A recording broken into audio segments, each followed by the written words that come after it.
Welcome back to our Daily Bread. I'm Sam, and I will be taking you through a 365-day plan from Genesis to Revelation. Today I will be reading from Genesis chapters 11, 12, and 13. If you would like to follow along, I will be reading from the ESV translation. Chapter 11. Now the whole earth had one language and the same words. And as people migrated from the east, they found a plain in the land of Shinar and settled there. And they said to one another, "Come, let us make bricks and burn them thoroughly." And they had brick for stone and bitumen for mortar. When they said, "Come, let us build ourselves a city and a tower with its top in the heavens, and let us make a name for ourselves, lest we be dispersed over the face of the whole earth." And the Lord came down to see the city and the tower, which the children of man had built.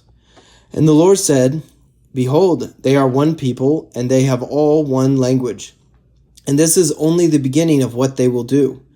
And nothing that they propose to do will now be impossible for them. Come, let us go down, and there confuse their language, so that they may not understand one another's speech." So the Lord dispersed them from there over the face of all the earth, and they left off building the city. Therefore its name was called Babel, because there the Lord confused the language of all the earth, and from there the Lord dispersed them over the face of all the earth. These are the generations of Shem.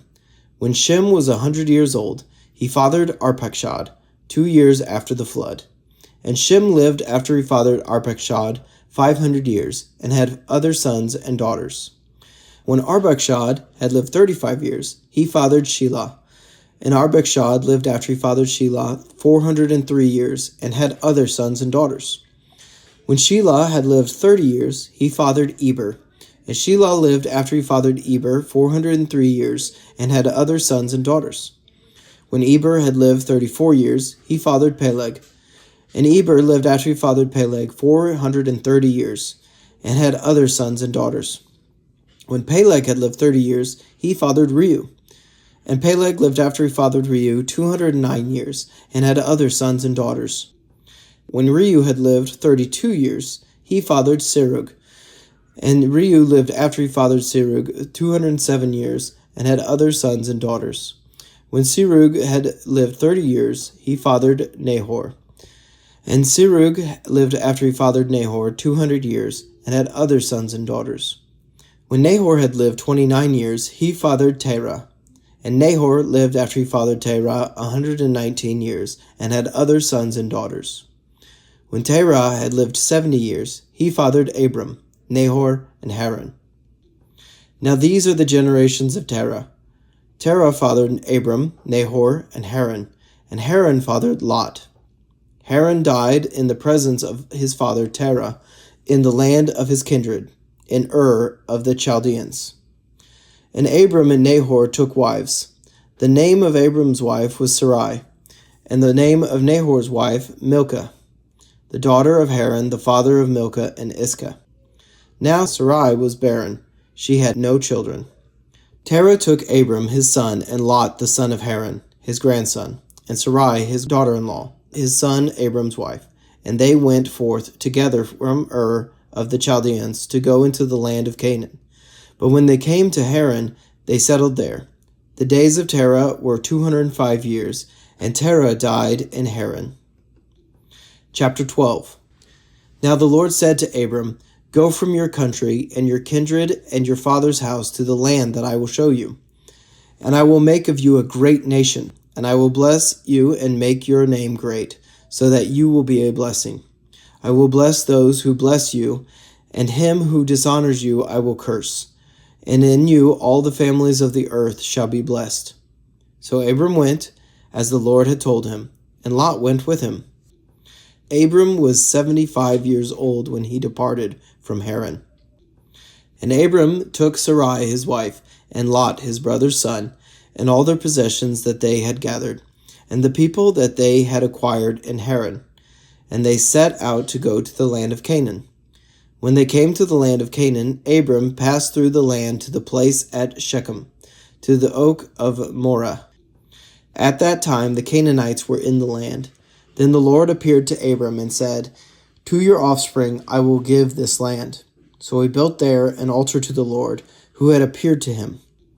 From there he moved to the hill country on the east of Bethel and pitched his tent, with Bethel on the west and Ai on the east.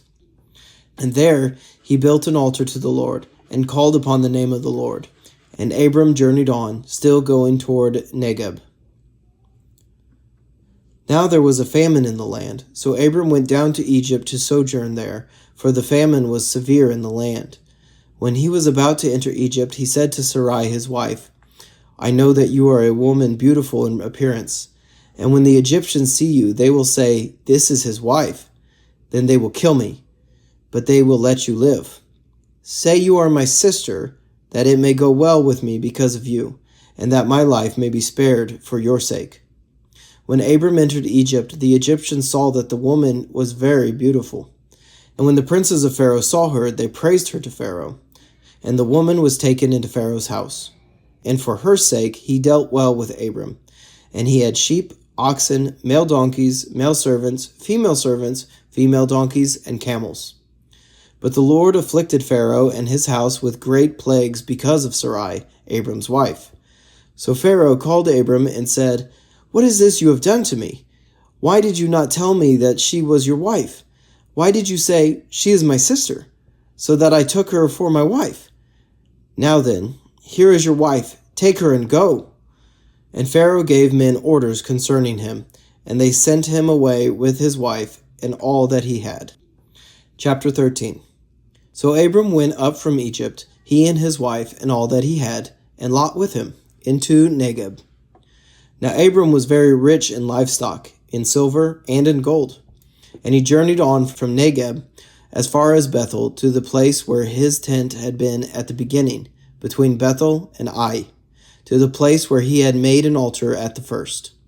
And there Abram called upon the name of the Lord. And Lot, who went with Abram, also had flocks and herds and tents, so that the land could not support both of them dwelling together, for their possessions were so great that they could not dwell together. And there was strife between the herdsmen of Abram's livestock and the herdsmen of Lot's livestock. At that time the Canaanites and Perizzites were dwelling in the land. Then Abram said to Lot, Let there be no strife between you and me, and between your herdsmen and my herdsmen, for we are kinsmen.